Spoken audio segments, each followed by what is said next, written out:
오늘 우리에게 주시는 하나님의 말씀은 누가복음 23장 42절에서 56절까지 말씀입니다. 누가복음 23장 42절에서 56절까지 말씀, 23장 42절에서 56절까지 말씀 제가 봉독합니다. 42절에서 56절까지 말씀입니다. 봉독합니다. 이르되 예수여 당신의 나라에 임하실 때에 나를 기억하소서 하니 예수께서 이르시되 내가 진실로 내게 이르노니 오늘 내가 나와 함께 낙원에 있으리라 하시니라. 때가 제6시쯤 되어 해가 빛을 잃고 온 땅에 어둠이 임하여 제9시까지 계속되며 성소의 휘장이 한가운데가 찢어지더라. 예수께서 큰 소리로 불러 이르시되 아버지 내 영혼을 아버지 손에 부탁하나이다 하고 이 말씀을 하신 후 숨지시니라. 백부장이 그 된 일을 보고 하나님께 영광을 돌려 이르되 이 사람은 정녕 의인이었도다 하고 이를 구경하러 모인 무리도 그 된 일을 보고 다 가슴을 치며 돌아가고 예수를 아는 자들과 갈리로부터 따라온 여자들도 다 멀리 서서 이 일을 보니라. 공회의원으로 선하고 의로운 요셉이라 하는 사람이 있으니 그들의 결의와 행사에 찬성하지 아니한 자라. 그는 유대인의 동네 아리마대 사람이요 하나님의 나라를 기다리는 자라. 그가 빌라도에게 가서 예수의 시체를 달라 하여 이를 내려 세마포로 싸고 아직 사람을 장사한 일이 없는 바위에 판 무덤에 넣어두니 이날은 준비일이요 안식일이 거의 되었더라. 갈릴리에서 예수와 함께 온 여자들이 뒤를 따라 그 무덤과 그의 시체를 어떻게 두었는지를 보고 돌아가 향품과 향유를 준비하더라. 아멘. 하나님의 말씀입니다. 오늘은 성금요일입니다. 주님의 죽으심을 묵상함으로 그분을 통한 구원의 은혜가 우리 모두에게 임하기를 주의 이름으로 축원합니다. 예수님의 죽음과 관련되어 묵상할 때 우리는 두 가지를 생각해야 할 것입니다. 2000년 전 골고다에서 돌아가신 그분이 오늘 나와 무슨 상관이 있느냐 하는 질문을 해야 할 것이고요. 그분이 나와 상관이 있다면, 그렇다면 나는 이제 어떻게 살아야 하느냐 하는 것입니다. 2000년 전 그분이 십자가에 달려 죽으신 것이 나와 어떤 관계가 있느냐 하는 것이 우리의 신앙의 내용이 된다면, 이제 그분을 믿는 나는 어떻게 살아야 할 것인가? 그것은 이제 하나님의 부름을 따라 사는 사람, 그리고 그 삶의 모습이 결국 우리가 마지막까지 바라보고 가야 할 지향점이 될 것입니다. 예수님께서 십자가에 달려 죽으심으로 죄에 묶여있던 모든 인간은 죄로부터 해방되게 된 것이죠. 자유함을 얻게 되었다. 오늘 나는 그 자유함을 누리며 살고 있느냐 질문하면서 오늘도 우리에게 구원이 필요한 이유인 것이죠. 금요일 오전 9시경에 예수님께서는 십자가에 못 박히셨습니다. 예수님은 심한 매질과 고문으로 갈보리 언덕까지 십자가를 지고 갈 기력이 없었습니다. 병사들은 구레네 사람 시몬에게 십자가를 대신 지게 했고요. 극심한 모욕과 조롱 속에서 십자가에 달리셨습니다.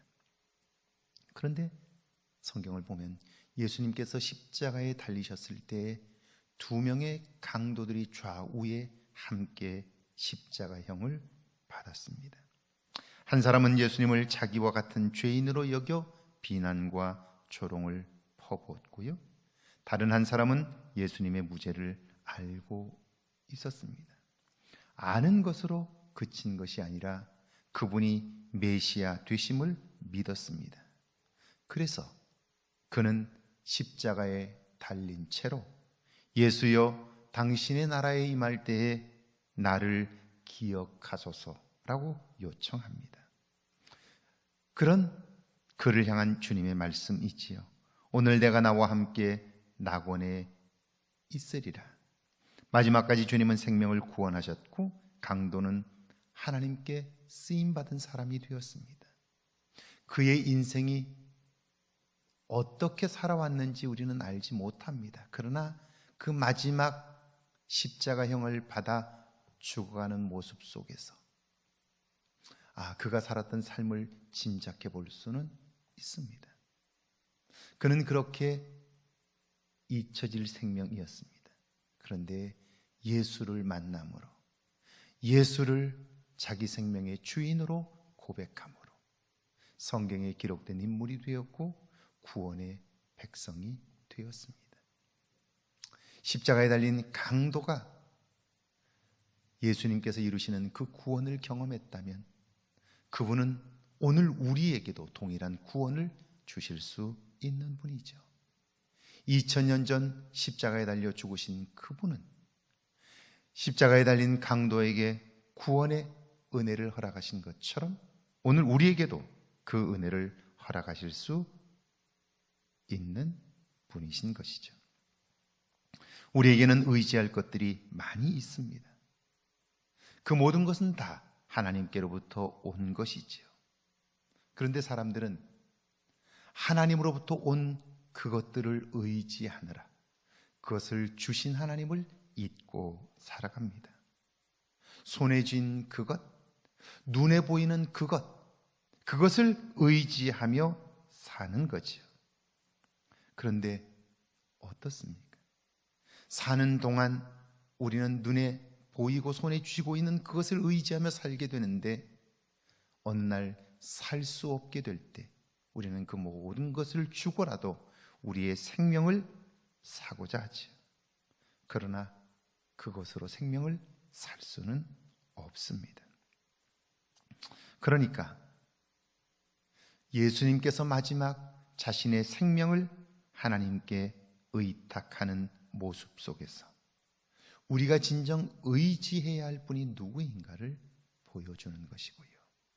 이제 우리가 십자가에 달리신 그분을 나의 생명의 주와 구원자로 믿는다면 우리 역시 그분이 보여주신 모습 그대로 우리의 생명을 하나님께 맡기며 살아야 할 것입니다. 아버지여, 내 영혼을 아버지의 손에 부탁하나이다. 이것은 예수님의 기도이며 동시에 그분을 그리스도로 믿는 우리들의 기도여야 할 것입니다. 자, 그분이 우리의 주와 그리스도가 되셨다는 사실을 증언한 사람이 있습니다. 그 사람이 바로 백부장이지요. 여기 나오는 백부장은 십자가의 처형을 주도한 실행한 로마의 장교였습니다. 그는 재판의 과정을 너무나 잘 알고 있었고 형을 집행하면서 된 일들을 가장 가까이에서 지켜본 사람입니다. 예수님께서 숨을 거두자마자 그가 양심의 소리를 따라 선언합니다. 이 사람은 정녕 의인이었도다. 이 사람은 정녕 의인이었도다.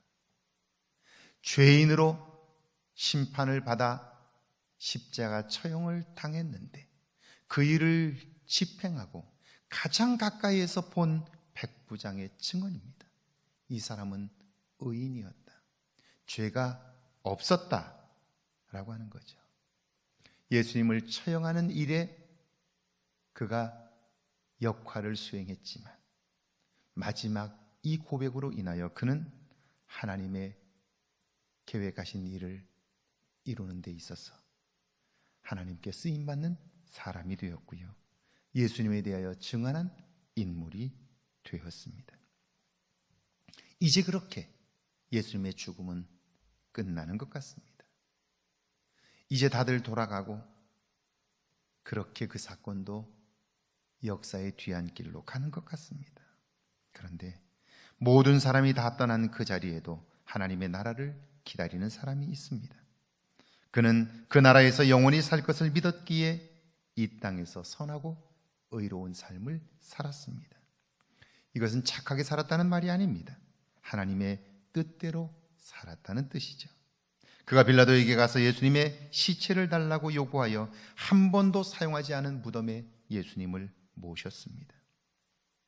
그가 사회적 신분으로는 공회의원입니다. 공회의원인 그는 예수님을 죽이는 일에 함께 동조한 사내들인 공회의 멤버에 의해서 그는 축출될 수 있고 자기의 자리에서 쫓겨날 수 있는 그런 위험천만한 일을 하고 있는 거죠. 그럼에도 당당하게 그는 그 일을 합니다. 결국 그 믿음으로 인하여 이 사람 역시 하나님의 일을 이루는 하나님의 사람으로 쓰임받게 되지요.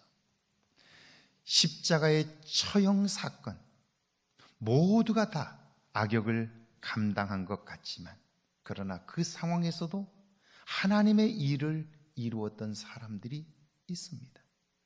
그가 강도 중에 한 사람이고요. 그가 예수님의 십자가 처형을 주도했던 백부장이고요. 그리고 예수님을 죽이기로 가결한 사내들인 공회의 멤버였다는 사실. 여러분, 이걸 통해서 하나님의 구원의 역사는 반드시 이루어질 뿐 아니라 누구를 통해서도 하나님의 역사는 이루어질 수 있다 하는 생각을 하면서요, 오늘 우리가 그 하나님의 역사의 주인공들이 될 수 있기를 주의 이름으로 축원합니다. 우리 같이 한번 기도합니다. 예수님을 진실로 알고 믿게 해달라고요, 용기 있는 믿음의 삶을 살게 해달라고요. 같이 한번 우리 성금요일에 함께 기도합니다.